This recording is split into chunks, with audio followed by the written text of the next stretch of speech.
इतनी प्रोमिनेंट ख़वातीन होने के बावजूद इतने थोड़े नाम हैं, ये शर्म की बात है। चंद एक नामों के बाद उनकी जो लिस्ट है वो बिल्कुल एग्जॉस्ट हो जाएगी और इन्हीं के ऊपर बार बार उनको लगता बड़ा सेफ है, चलो जी हमने चेक मार्क भी लगा दिया। ये इशू जो है वो अमेरिका में भी है, यूके में भी चल रहा है।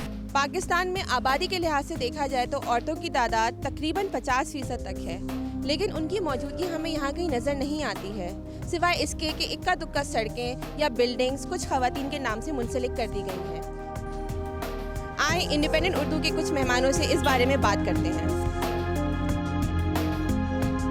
डॉक्टर फौजिया, पहले तो हमें ये बताइए कि ऐसा क्यों है, क्या पाकिस्तान में ऐसी कोई ख़वातीन गुजरी नहीं है, या मतलब ये क्यों फिनोमेना एग्जिस्ट करता है कि सड़कें और जो पब्लिक प्लेसेस हैं वो ख़वातीन के नाम पर बहुत ही कम है। मतलब इस्लामाबाद में परवीन शाकिर के नाम पे रोड है और एक बेगम सरफराज के नाम पे रोड है, मगर उसके अलावा ऐसा ही है।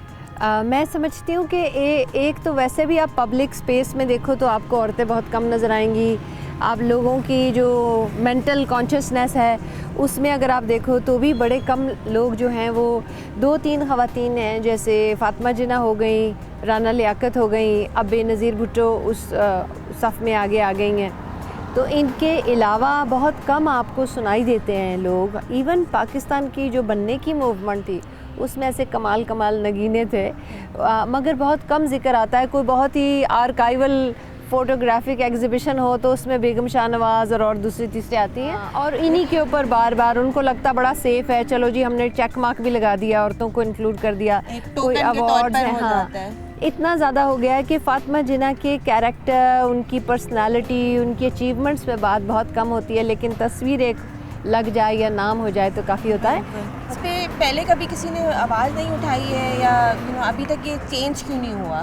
देखो, मैंने एक रविश डालने की कोशिश की थी लोक विरसा में, और मैंने सारे लोक विरसा के बड़े हॉल जो हैं वो ख़वातीन सिंगर्स के नाम पे किए थे। जरसांगा हॉल किया था, माई भागी हॉल किया था, हानी हॉल किया था, जो बलूचिस्तान की सिंगर थी एक ज़माने में, वो बड़े LP रिकॉर्ड्स वाले ज़माने में, तो और बाली जट्टी थिएटर किया था। तो वो उसके बाद जब मैं चली गई वहाँ से तो वो नाम चेंज हो गए, वो ऐसे रंगों के नामों पे आ गए। आप ये सोच लो कि जरसांगा हॉल को ब्लू हॉल बना दिया था और माई भागी हॉल को रेड हॉल बना दिया था।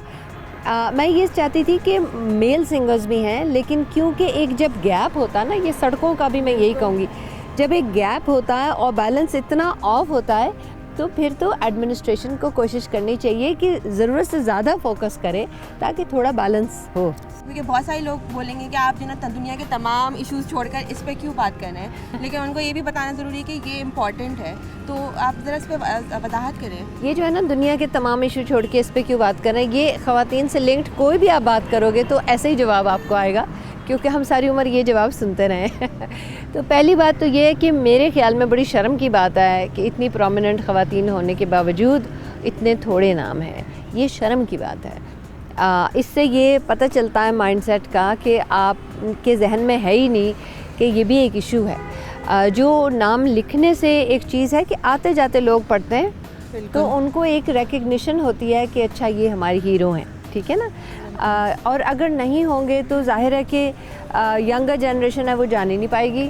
अगर मार्क करेंगे तो उससे बड़ा एडमिनिस्ट्रेशन का अच्छा इंप्रेशन पड़ सकता है कि they welcome, they are more just, they want women and men both out. अच्छा, इसका नेगेटिव इफेक्ट क्या होता है कि अब नहीं है, नाउ वी नो दैट नहीं है, तो इसका नेगेटिव इफेक्ट क्या पड़ रहा है? एक ब्लाइंड स्पॉट है, आपके जहन में आता ही नहीं कि औरतों ने भी कभी कुछ किया है। हम थे परवीन शाकिर रोड पर और अब हम आ गए हैं बेगम सरफराज इकबाल रोड पर। हमारे साथ हैं आयशा मजीद, जो इंस्टीट्यूट ऑफ अर्बनिज़म के साथ मुंसलिक हैं। आयशा, मुझे ये बताइए कि ये बात क्यों इम्पॉर्टेंट है कि हमारी ख़वातीन के नामों पर सड़कों के नाम रखे जाएं? इसकी सिंबॉलिक इम्पॉर्टेंस क्या है? देखिए, अगर आप पाकिस्तान में किसी से भी पूछेंगे कि ख़वातीन के नाम पे कितनी रोड्स या कितने स्ट्रक्चर्स जो हैं वो हैं, तो चंद एक नामों के बाद उनकी जो लिस्ट है वो बिल्कुल एग्जॉस्ट हो जाएगी। और ये एक बहुत अनफॉर्चुनेट बात है, क्योंकि पाकिस्तान की ख़वातीन का आज से नहीं बल्कि हमेशा से एक बहुत अहम किरदार जो है वो रहा है पाकिस्तान की तरक्की में। तो फ़िज़िकली वो हमेशा से प्रेजेंट रही हैं हाउएवर हमारे मेन स्ट्रीम नैरेटिव में और सिंबलिज़म में उनका कहीं नामो निशान नहीं आता। ये जो इशू है ये क्या सिर्फ पाकिस्तान में ही है, या फिर ये और भी दुनिया में इस इशू को उठाया जा रहा है? देखिए ये इशू पाकिस्तान स्पेसिफिक बिल्कुल भी नहीं है। ये अभी आप अगर देखें तो पेरिस में जो है उन्होंने बहुत सारी स्ट्रीट्स जो हैं आफ्टर लॉट ऑफ स्ट्रगल उन्होंने रीनेम कराई हैं औरतों के नाम पे। इसके अलावा ये इशू जो है वो अमेरिका में भी है, यूके में भी चल रहा है, क्रोएशिया में भी चल रहा है, जॉर्जिया में भी चल रहा है, और these are just a few names. ये ओवरऑल एक बात है कि जो पब्लिक अफेयर है आपका उसके अंदर विमेन का जो है वो रिप्रेजेंटेशन नहीं है।